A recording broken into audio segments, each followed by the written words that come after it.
지금까지 이런 전대는 없었다.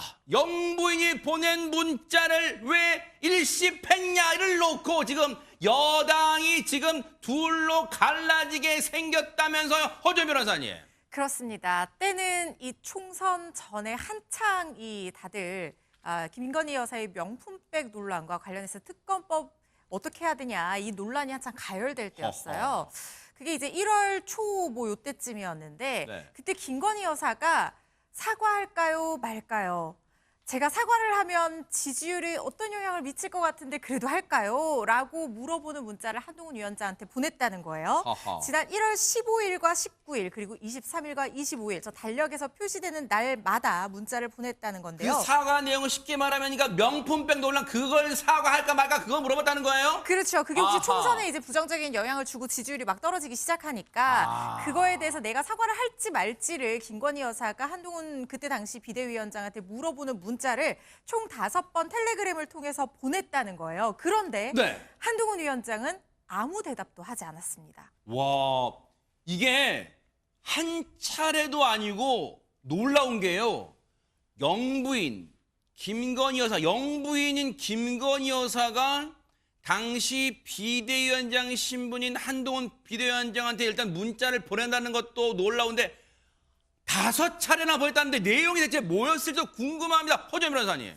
네, 일단 1월 15일 첫 문자는요. 무조건 시키는 대로 하겠다. 그리고 이 윤석열 대통령과 한번 전화해봐라 이런 제안하는 내용으로 먼저 문자를 그래요? 보냈다고 합니다. 그런데 한동훈 위원장이 답변을 하지 않고 18일에 어떤 얘기를 했냐면 그 부분 관련해서 명품백 관련해서 국민들께서 걱정하실 만한 부분이 있다 이런 입장을 발표를 하거든요. 네. 그러니까 그 다음에 김건희 여사가 19일에 또 문자를 보냅니다. 아하. 지금 보시는 내용이에요. 이게 두 번째 문자예요? 그렇습니다. 사과하면 책임론에 불이 붙을 겁니다. 그럼에도 불구하고 비대위에서 사과를 결정하면 내가 그 뜻에 따르겠습니다. 이렇게 문자를 보낸 겁니다. 그리고 이날은 김경률 비대위원이 이른바 마리 앙투아네트 운운하면서 한창 이제 좀 극단적인 어떤 비판의 목소리를 냈던 그날이기도 하거든요.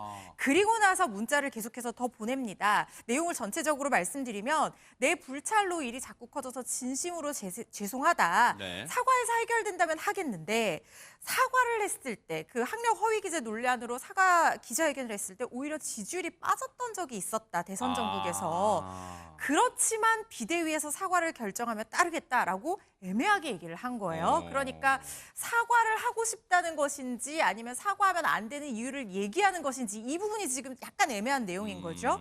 그리고 계속해서 똑같은 얘기를 합니다. 제가 대신 사과하겠다. 너그럽게 일을 해달라. 100배 사과하겠다. 네. 한 번만 대통령과 만나봐라. 윤 대통령이 지난번에 큰 소리로 역정내서 마음 상하셨을 거라 생각하지만 큰 마음 먹고 비대위원장 맡아주셨는데 서운한 말씀드리니 얼마나 화가 나셨을지 공감을 한다. 내가 어떻게 해야 될지 알려달라. 그러니까 김건희 여사 측에서는 내가 사과를 하겠다라는 그러니까 한동훈 위원장이 사과하라고 하면 했을 것 같고 당의 뜻에 따랐을 것 같고 그랬다면 총선 결과가 달라졌을 수도 있다는 취지의 얘기를 하고 있는 것 같고요. 네. 하지만 한동훈 위원장 측에서는 사과를 하지 않을 이유를 말하는 문자였다. 이렇게 받아들인 상황으로 읽힙니다.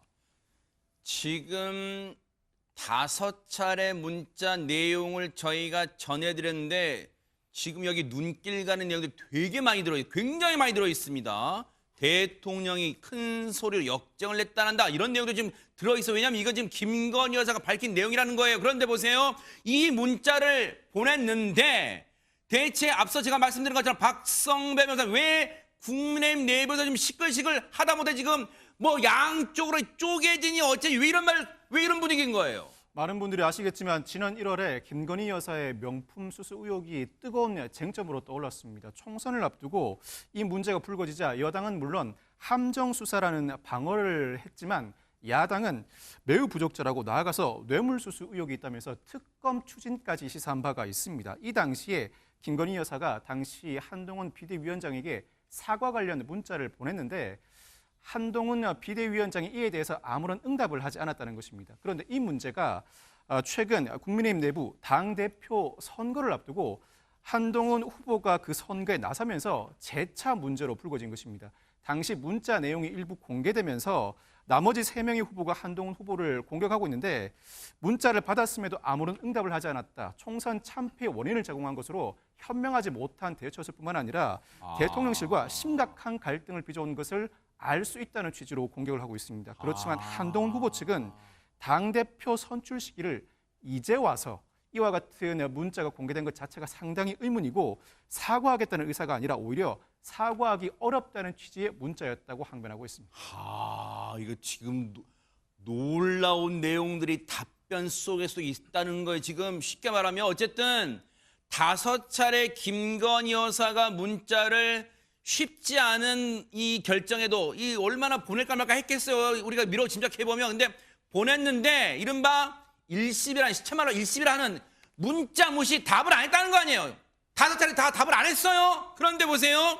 한동훈 후보가 지금 이제 당시 위원장일 때 하재근 평론가님 저 문자를 받았던 시기도 되게 미묘하다면서요. 저 문자를 받았던 시기하고 당시에 그 대통령실하고 한동훈 비대위원장이 뭔가 조금 이렇게 갈등이 있는 듯한 그런 상황이 있었잖아요. 그 시기가 딱 겹친다는 거예요. 그래요? 어떻게 된 거냐면 네. 1월 15일 날 이제 김건희 여사가 한동훈 위원장한테 메시지를 보냈는데 네. 그런데 1월 17일 날 네. 당시에 김경열 비대위원이 마리 앙투아네트 언급하면서 김건희 여사한테 사과를 요구한 거예요. 이미 문자 보냈는데. 그래, 보냈는데, 네. 그러니까 뭔가 좀 그때까지는 뭐가 착오가 있나 이렇게 생각했을 수 있잖아요. 네. 그래서 다시 1월 19일 날 네. 김건희 여사가 한동훈 비대위원장한테 문자를 또 보냈는데 아하. 당에서 사과하라고 하면 사과하겠다라고 네. 문자를 또 보냈는데 거기에 대해서 응답을 안 하니까 그리고 거기에 대해서 그래서 상당히 좀 뭔가 대통령실에서 안 좋게 생각을 한 것이 아닌가. 아하. 그래서 이틀 후에 1월 21일에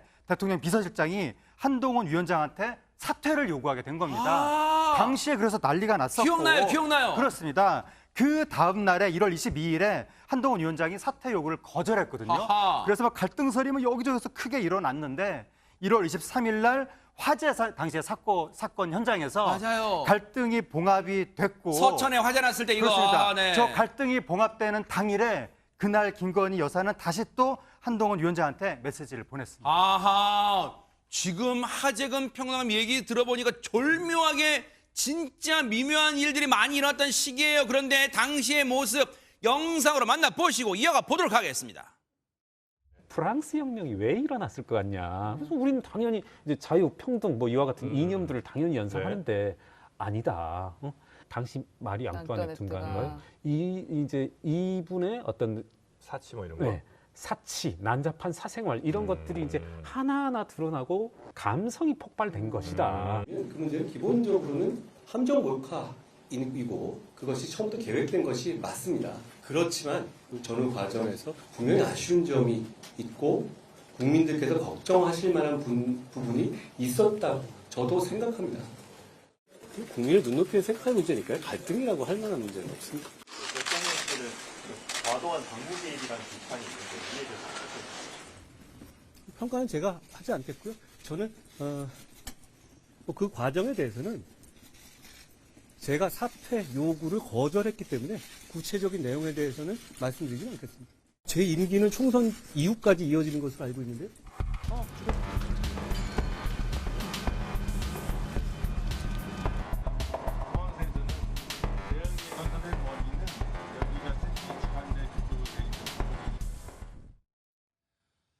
지금 저렇게 서천 화재 현장 때 90도 인사하고 악수를 해서 그때 이제 언론들 제목이 일단 봉합, 뭐 신문들 제목 그렇게 나왔던 걸로 기억이 되는데 근데 지금 하재근 평론가님의 설명을 들어보면 최진봉 교수님 미뤄 짐작컨대 아니 진짜 영부인이 감히 문자를 보냈는데 한동훈 비대위원장이 감히 문자를 무시해? 그러니까 당시 비대위원장 사퇴! 뭐 이런 얘기가 나왔다 뭐 그런 거예요? 그 시간상 그렇게 이해가 되어지죠. 지금 설명을 들어보면 문자를 보냈는데 답장이 없었고 거기에 대해서 반응이 온 게 대통령 비서실장이 사퇴를 요구했다는 거 아닙니까? 한동훈 전 비대위원장도 그 부분은 인정을 했어요. 본인이 뭐 사퇴에 대해서는 할 수 없다라고 얘기를 했고 그 말은 결국은 이 문자 건이 대통령한테 상당히 불편하게 보였을 가능성이 있다. 결국 본인의 부인되는 분이 문자를 보냈음에도 불구하고 그것에 대해 전혀 반응을 하지 않고 받아들이지 않는 한동훈 전 비대위원장을 그냥 볼 수 없었던 것 같고 또 모르겠습니다. 이 문제로 그랬는지 모르겠지만 지금 그 문자 내용 중에 그런 내용이 있잖아요. 대통령이 경로, 그러니까 화를 냈다 이런 표현이 나오지 않습니까? 그것도 상당히 불쾌하게 느껴졌을 가능성이 있어요. 그러니까 대통령 입장에서는 그래도 대통령 부인이나 되고 또 평소에도 예전부터 대통령 되기 전부터 한동훈 전 비대위원장과 같이 잘 아는 분들이잖아요. 세 분이. 그런 사이인데 문자에 대해서 답장도 안 하고 거기에 대해서 어떤 반응을 하지 않는 것에 대해서 상당히 불쾌감을 느꼈을 가능성은 충분히 예견 가능하다고 저는 봅니다. 그러지 않고서 어떻게 비대위원장을 사퇴를 대통령 비서실장이 직접 만나서 할 수 있겠어요. 그만 상당히 불쾌했다는 얘기거든요. 사퇴를 하라고까지 하고. 왜냐하면 비대위원장을 물론 당원들이 모아서 총의를 모아서 비대위원장을 선임하는 것이지만 대통령이 사실은 개입하면 안 되는 거거든요. 당의 운영에 대통령이 뭔가를 개입하는 것은 법적으로도 문제가 있을 수 있는 문제예요. 그럼에도 불구하고 이렇게 노골적으로 예컨대 비서실장을 통해서 그런 압박을 해왔다는 것은 그 불쾌감의 정도가 상당히 높다라고 볼 수 있고 그것은 결국 이 문자 파동, 소위 김건희 여사가 보낸 문자에 대해서 한동훈 전 비대위원장이 반응하지 않은 것에 대통령이 상당히 불쾌하게 생각했다. 본인의 어떤 권위에 도전하는 듯한 느낌까지도 받았지 않았을까 그렇게 예측이 가능한 부분이라고 생각합니다. 물론 대통령의 부인, 그러니까 영부인이라는 위치는 정부의 공식적인 직책은 아니에요. 하지만 어쨌든 대통령 부인인 김건희 여사가 문자를 5차례나 보냈는데 이른바 문자 무시, 한동훈 위원장, 당시 비대위원장은 한 통에 대해서도 답을 안 달았어요. 왜 그랬을까? 일단 궁금하잖아요. 본인에게 직접 들어보시고 이어가 보도록 하겠습니다. 저한테 사과하는 건 아니잖아요. 그렇죠? 그리고 제 허락이 필요한가요? 제가 그리고 요구를 강하게 하고 있어서 문제가 되고 있는 거였고요. 제 허락이 뭐가 더 필요하죠? 저는 하라고 했잖아요. 그런데 그거를 하겠다고 말씀하시는데 제가 어떤 답이 필요하죠? 그런데 이루어지지 않았잖아요. 지금까지도 이루어지지 않았죠. 저는 이제 이런 프레임이 이해가 안 간다는 겁니다. 저 때문에 사과 안 했다? 그게 무슨 말이지? 아니, 이 문맥상으로는 지금 저 말 놓고 보면 이해는 돼요. 최주명 교수님. 예. 아니, 감히 대통령 부인한테 제가 사과하세요라고 하고 하지 마세요라고 안 합니까? 본인이 사과를 하고 싶으면 하는 거지 왜 사과를 하면 되잖아요라고 했지만 예. 근데 그럴 수 있잖아요. 네, 영부인님 사과하시면 좋겠어. 그 답을 남기는 것도 그렇게 어려운가요? 그런 생각도 들잖아요. 그러니까 뭐 그렇게 할 수는 있겠죠, 인간적으로. 근데 이게 사실은 이게 공적인 부분인 거잖아요. 사적인 영역이 아니고. 한동훈 전 비대위원장이든 대통령 부인인 김건희 여사든 물론 김건희 여사는 공무원은 아니지만 이 업무 자체가 한동훈 전 비대위원장이 그렇게 하세요라고 얘기하는 것이 나중에 또 문제가 될 수도 있어요. 그러면 한동훈 전 비대위원장이 하라고 그래서 했다 이렇게 또 나올 수도 있는 거 아니겠어요? 예를 들면 지금 제가 상정을 해보는 거예요. 한동훈 전 비대위원장 입장에서는 공식적으로 당을 책임지는 대표의 입장이었고 당시에. 그런 상황에서 공적인 업무를 이렇게 사적인 어떤 메시지를 통해서 하는 것 자체도 본인은 상당히 부정적으로 봤다고 얘기를 하고 있거든요. 저는 그 부분 일정 부분 저는 타당하다고 생각해요. 예를 들면 대통령 부인이 왜 비대위원장한테 개별적으로 이걸 연락을 해서 하느냐. 그리고 지금 한동훈 전 비대위원장은 이렇게 얘기하는 거잖아요. 본인은 이미 공식적으로 얘기했다. 예를 들어서 사과가 필요하다고 하는 것은 이미 본인의 발언을 통해 이미 했기 때문에 그 이상 제가 더 이상 거기서 네 그렇게 하세요라고 얘기하는 것도 좀 이상하고 공적인 업무를 이런 개인적인 문자를 통해서 하는 것도 본인은 상당히 부담스러워했던 것 같고 그리고 만약에 김건희 여사가 사과할 마음이 있었으면 굳이 그것을 비대위원장한테 허락을 받고 해야 되는 문제이냐라고 하는 문제라고 저는 보거든요. 그래서 제가 볼 때는 한동훈 전 비대위원장의 입장은 이미 본인의 입장은 공식적으로 나간 거니까 그걸 통해 충분히 본인의 입장을 알았을 것임에도 불구하고 굳이 이렇게 여러 번 본인한테 어떤 답을 얻으려고 했던 것 자체가 이해가 안 된다는 얘기고 두 번째는 공식적인 업무를 수행하고 있는 비대위원장한테 개인적인 문자를 통해서 뭔가를 상의하는 것도 본인 입장에서 상당히 부담스러울 수 있을 거고 그런데 저는 이제 그러면서 한 가지 또 생각되는 게 윤석열 대통령의 입장에서 보면 그게 불쾌해 보였을 수 있다는 거예요. 이게 이런 공식적인 라인을 통해서 하는 게 저는 맞다고 보지만 대통령 입장에서는 그래도 나랑 친한 사람이고 또 김건희 여사만 세 분이 다 친했던 분들이잖아요. 그런 사람이 왜 이렇게 갑자기 돌아서 나한테 이렇게 하지? 왜 공식적으로 대하지? 이런 느낌이 들면 대통령 입장에서 상당히 불쾌할 수 있죠. 그런 부분의 충돌이라고 저는 보여지거든요. 그러니까 저는 한동훈 전 비대위원장의 태도가 틀렸다고 생각하지 않아요. 왜냐하면 공식적인 라인에서는 공식적인 입장을 취하는 게 맞다고 생각하고요. 이런 일이 나중에 혹시나 이게 그냥 밝혀지지 않고 넘어갔다가 나중에 밝혀지게 되면 그것도 한동훈 전 비대위원장의 비난의 대상이 될 수도 있어요. 아하. 그러나 이제 윤석열 대통령 입장에서 보면 네. 아니 우리가 그렇게 소통이 잘 되는 사람이었고 그랬고 나와 함께 그렇게 손발이 잘 맞는 사람이었는데 뭔가 나에 대해서 좀 각을 세우는 게 아닌가 이런 느낌을 받았을 가능성은 충분히 얘기하면 볼 수 있기 때문에 그런 시각의 차이가 두 사람의 충돌을 불러온 게 아닌가 그렇게 분석할 수 있을 것 같습니다. 한동훈 당시 비대위원장은 아니 사과를 하시겠다고 마음먹으면 하시면 되지 왜 굳이 나에게 허락을 받습니까? 라고 말을 했잖아요. 그런데 일각에서는요. 이래요. 아니 사과를 하겠다는데 사과를 하는 걸 받아들이면 되지 왜 삐딱하게 해석하냐? 이런 목소리도 있습니다. 한번 들어보시고 이어가 보도록 하겠습니다. 김건희 여사가 미안합니다. 잘못했습니다. 사과합니다. 죄송합니다. 이 네 번의 표현이 나오는데요. 이 표현들이 한 문장이 나온 게 아니고요. 각각 5번을 보내면서 그 과정에서 계속 나온 말들이에요. 이거 명백하지 않습니까? 국민을 상대로 국어 시험을 보는 것도 아니고 사과하겠다는 것을 명백하게 밝힌 그 내용이라고 봅니다. 거기에 대해서 그러면 만약에 한동훈 위원장이 당시에 어떤 식으로라도 답변을 했었다면 말이죠. 그것이 다시 6개월 지난 시점에 공개가 됐었을 때 그 부분에 대한 문제는 없었을까요?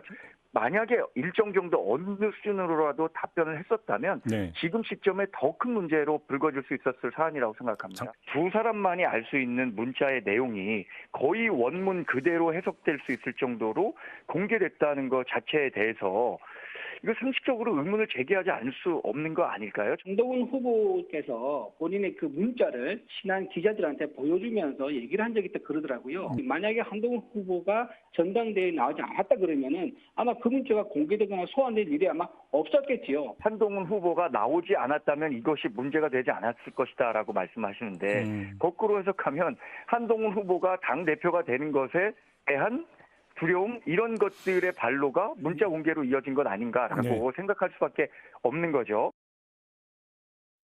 지금 이른바 뭔가 이제 언론들 표현이에요. 다른 후보들 이제 기분 나빠지 마세요. 뭐 양강이라고 보이는 한동훈 원희룡 측의 지금 대변인들 얘기만 봐도 우리가 제일 궁금한 내용을 놓고 지금 양측이 싸우는 게 막 느껴져요. 유인경 평론가님, 사실 이 문자 내용 있잖아요. 누가 이걸 공개했을까 되게 궁금했잖아요. 왜냐하면 이렇게 구체적인 내용 뭐 문자 그럼에도 불구하고 부사어까지 들어간다는 것은 이걸 내용을 공개하지 않고서는 알 수 없는 내용이란 말이에요. 이거 누가 공개했을까 궁금했잖아요, 이거. 지금 원희룡 후보가 이제 맹렬히 뭐 이런 대변인 통해서뿐만 아니라 라디오에 출연해서도 진행자한테 한동훈 후보랑 친하니까 너무 편파적으로 방송하는 거 아니에요? 뭐 이런 얘기까지로 좀 다급한 듯해 보입니다. 그런데 제가 30여 년간 기자 생활을 해본 바에 따르면 김건희 씨와 씨라고 하겠습니다. 한동훈 씨의 이 두 발언은 두 분이 다 정치적이나 정무 감각이 없어진 데서 빚어지는 것 같습니다. 김건희 여사가 보낸 문자는 상당히 예술적으로 보낸 어찌하오리까 감성적으로 터치한 건데 익십당했죠. 기분이 나쁘실 수가 있죠. 한동훈 후보가 전혀 답을 하지 않은 건 검사 출신으로서 증거 하나라도 남기지서는 안 된다라는 그런 강박관념도 있는 것 같습니다. 그런데 정치라든가 이런 선거라든가 이런 데서 중요한 것은 정의, 상식이 아니고요. 정치공학과, 정무감각이 어떤 사람이 더 유연하느냐에 따라 달라지거든요. 그러니까 두 분들이 다듬어지지 않은 정치 쪽에 익숙하지 않은 사람들의 이 문자 발언이 일파만파. 이거 뭐 국민의힘뿐만 아니라 민주당 바라보는 국민의힘 지지자들 모두에게도 굉장한 혼란을 빚었다는 건 사실인 것 같고요. 좀 더 바른 나라를 만들기 위해서는 이제 진솔한 것보다 더 중요한 게 어느 것이 더 당이나 이번 선거에 도움이 되고 국민들의 불안감을 감수할 수 있는지, 그다음에 보수를 또 추구하는 분들에게는 어떤 게 더 받아들일 수 있는지도 한번 생각해 보시고 문자 하나, 말씀 하나에 좀 힘이 실리기를 바라봅니다. 네. 원희룡 후보는 SNS에 이렇게 된 이상 지금 문자 파동이 일고 있잖아요. 그래서 아예 이참에 시쳇말입니다. 시쳇말로 다 까자 내용을 다 까자 받은 거 다 까는 게 유일한 방법 아니야? 오해를 논쟁 불식시키는 게 유일한 방법 아니야? 라고 하고 있고 한동훈 캠프의 정광재 대변인은 아니 문자를 보낸 당사자가 엄연히 있는데 그 사람의 의견도 의사도 안 물어보고 받은 사람이 일방적으로 공개하는 게 말이냐? 부적절하다 이렇게 또 맞서고 있는데 이 사태를 바라보는 문자 파동 사태를 바라보는 원희룡 나경원 후보의 얘기 좀 들어보시고 이어가 보도록 하겠습니다. 영부인 의혹에 대한 사과 의사를 만약에 제각을 받았다면 즉각 당내 논의에 붙이고 국민들이 볼 때 반전 드라마를 쓸 수 있게끔 풀어나갔을 겁니다. 그래서 제가 보기에는 양쪽 다 한쪽은 피해자 코스프레, 한쪽은 우격다짐이다라고 밖에 보이지 않습니다. 저는 이러한 두 분의 모습이 일종의 덤앤더머로 보입니다. 지금 깎아내리고 있어요. 지금 나경원 후보는 또 이렇게 이 참 한심하다. 덤앤더머라는 뭐 영화 제목입니다만 그런 것도 쓰면서 깎아내리고 있는데 한동훈 후보는요. 원희룡 나경원 후보를 뛰어넘어서 여기를 향해서 들으라는 듯 이런 얘기도 하고 있습니다. 마저 들어보시고 이어가 보도록 하겠습니다. 이 시점에서 얘기하는 것, 이런 얘기를 일부러 이렇게 만들어내고 하는 것은 좀 비정상적인 전대 개입이나 당무 개입으로 많은 분들이 생각하실 수 있는 위험한 일이라고 생각합니다. 6개월 내내 이런 문제 제기가 전혀 없었는데 저 문자가 지금 튀어나와서 나온다는 얘기는 저 목적이 지금 저를 막으려는 거라는 거는 그냥 다 그렇게 생각하시지 않나요?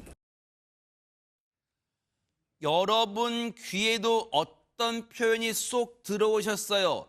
전대 개입, 당무 개입, 허주연 변호사님 개입한다는 얘기는 어디를 지금 지칭하는 걸까요? 정확하게는 대통령실 윤석열 대통령을 향한 표현이라고 해석을 해볼 수가 있겠죠.